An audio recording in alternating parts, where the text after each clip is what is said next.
David Lynch has described his film Eraserhead in this manner: a dream of dark and troubling things. And would you like to expound on that a little? No. David Lynch is famous for his reluctance to verbally explain or clarify the intentions behind his work. It's a tendency exhibited as early as this student-led interview in 1979, and it's repeatedly reflected in what Lynch does say, that as soon as you put things in words, no one ever sees the film the same way. And that's what I hate, talking. It's real dangerous. And this troubled relationship with words extends to the work itself. From the backwards riddles of The Man from Another Place to the hearing loss of Lynch's own Twin Peaks character, Gordon Cole. You have to speak up, Sheriff. Hearing's gone. Long story.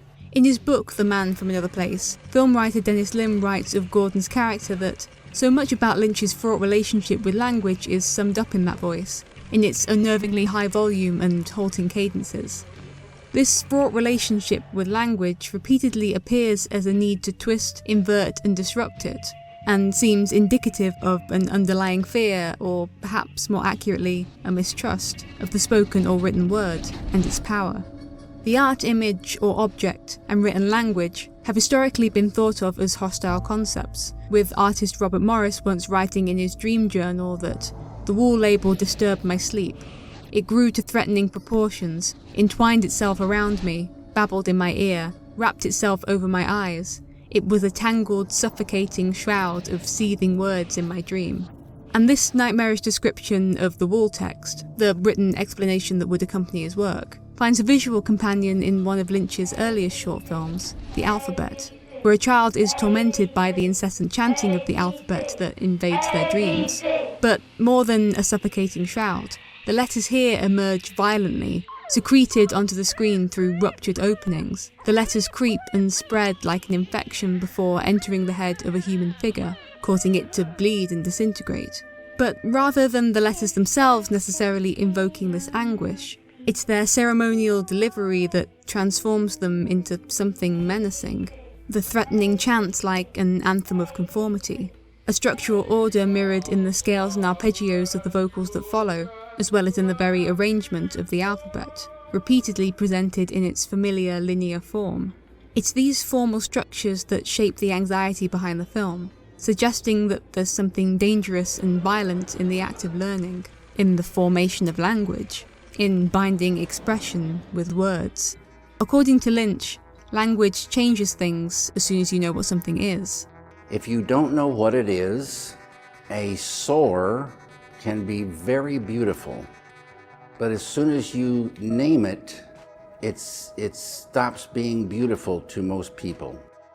But if you took a picture of it, a close-up, and you didn't know exactly what it was, it could be a great beauty of organic phenomenon. So this uneasiness surrounding words is really to do with the limitations they suddenly enforce when used as a tool of translation.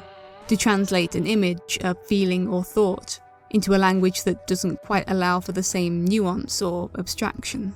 To take something suggestive and reduce it to something definitive. But this apprehension towards words doesn't necessarily require a rejection of them, or even a reluctance to use them. Lynch may remain ambiguous when discussing interpretation, but has frequently spoken about his creative process and formative experiences. And in addition to the parade of letters in the alphabet, the written and spoken word remain central to the work. The words of Lynch's film and television work emerge as memorably enigmatic phrases that only pose more questions than they could ever answer. As the mule is going to come back in style. Commenting on the speech pattern of Lynch's dialogue, Dennis Lim determined that the impression is of language used less for meaning than for sound. To savour the thingness of words is to move away from their imprisoning nature. This impression of words as somewhat divorced from linguistic intent is a technique that resurfaces throughout Lynch's image-making. These works inscribe a naively worded description onto the surface of the image, titles that are reminiscent of the art historical tradition where works are simply named after their subject matter, such as Still Life with a Swan or Self-Portrait with Sunflower. But these descriptions, while accurate to the image, complicate the work as much as they explain it, with absurd or violent imagery communicated with direct simplicity. And so, instead of merely acting as translation, the title transcends the limitations of the label in becoming complicit in the ambiguity, stripping the words of their definitive power. Lynch's work repeatedly draws attention to the relationship between words and the objects they describe, always with the intent of disrupting it and taking control of it. In his Ricky Board series, the transformative power of naming is both exposed and manipulated, exploring how identical objects such as flies or bees can change when given different names. Lynch has detailed the instructions to this process, ending with a poem that explains, "Even though they're all the same, the change comes from the name." As well as demonstrating how words can alter or contaminate our understanding of an object. In a way, this also challenges the presupposed unity of a thing and its name. Instead of reading the name as a direct and uncompromised translation of the thing it describes, these works indicate a more uncertain relationship.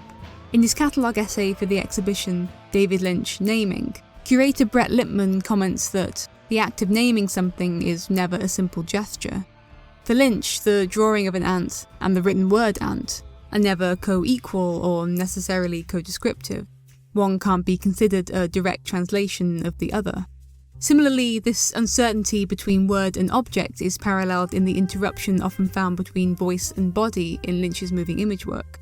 In the silent advice of the log in Twin Peaks, the distorted voice over the intercom in Lost Highway, or the repeated use of lip-syncing and miming in Blue Velvet and Mulholland Drive. Once again suggesting an uncertain relationship between word and body in creating not only a separation of space, but equally of time, in the supposed live performance of a pre-recorded voice. It's this final mime in Mulholland Drive, a Spanish a cappella cover of Roy Orbison's Crying, that deals most intensely with the modes of translation implicit in this separation. Pre-recorded performance to live, original song to cover, and the original English language to Spanish. And this idea of translation is one that I keep returning to when talking about the written and spoken word in Lynch's work.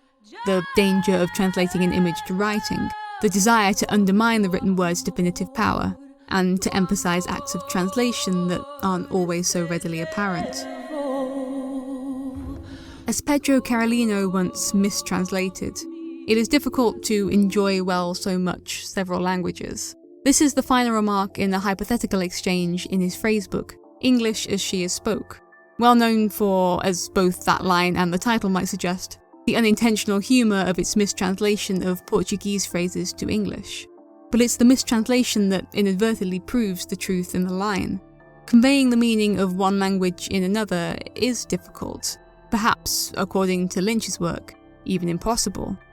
Obviously, we're not talking here about the literal translation of one spoken language to another, but of the reconfiguration of meaning as it travels from one state to another, from thought to description, feeling to image, image to word, and also from one person to another. The artist Alison Katz writes in her essay What Is At Hand, "I know a dance critic who learned how to write her reviews by taking courses in literary translation. To move between French and English, for example, is, in her mind, the same as moving from seeing a dance performance to writing about it. I think this comparison deftly reveals the hidden translations with which we all regularly engage, but that so often go unnoticed. And Lynch's approach to the written and spoken word seems to mourn what is lost in this process. His early Kit series, particularly Fish Kit from 1979, takes this idea of reassembling something as a process incapable of producing that thing in its original pre-disassembled state. 3 assembled parts of a dead fish will not reproduce the live fish it once was. And in a way, this is a pretty apt metaphor for interpretation, or perhaps even all communication. We might receive signals, but there's a distance there, between one person and another, between meaning and interpretation, between what is said and what we understand. I chose to include this example from Carolino's phrasebook, not just for its irony, but also because of how this interaction is titled, To Inform Oneself of a Person. It's an unintentionally appropriate introduction to the nature of language, and why Lynch might be so wary of it, fundamentally linking language and translation to the act of knowing another person, a relationship that necessitates the invisible disassembling and reassembling of meaning and intent, even if we think we're speaking the same language. But even though with each translation something is undoubtedly lost, with each translator, each viewer, something is also gained. Just as the Ricky board flies change with their name, it's this negotiation that prevents an idea from ever being reduced to something definitive. Rather than rejecting written or spoken language, running from it, Lynch uses words to make us aware of their shortcomings, refuting their authority, making them uncertain, but still never underestimating the power of silence.